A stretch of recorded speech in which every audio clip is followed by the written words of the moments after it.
Bonjour, je suis Loïc Corroyer, rédacteur en chef adjoint du Pêcheur de France. Et aujourd'hui, je vais vous expliquer ce qu'est un big bait.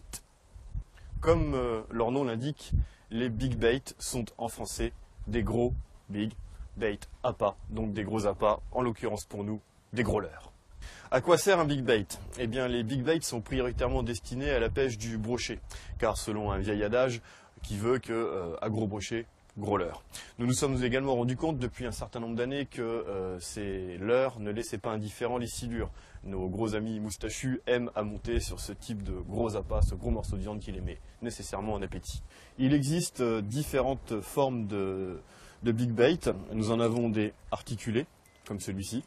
Donc on voit très bien le corps articulé qui offre une nage en S très intéressante.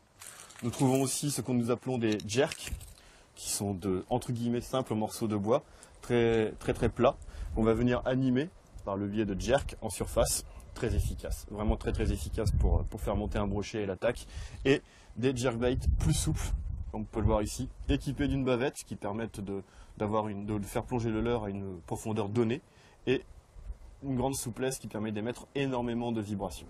Une autre différence après les formes au niveau des gros swimbaits et big bait, ce sont leur densité. Alors qu'est-ce qu'on entend par densité?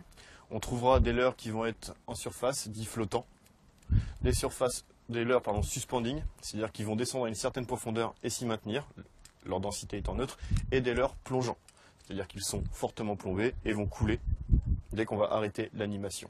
Ceci est très important car il nous permettra d'aller chercher les poissons en fonction de la saison et de leur poste.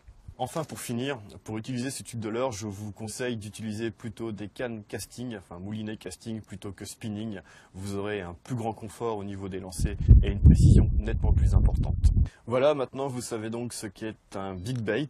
Vous connaissez les différentes formes possibles, les différentes densités.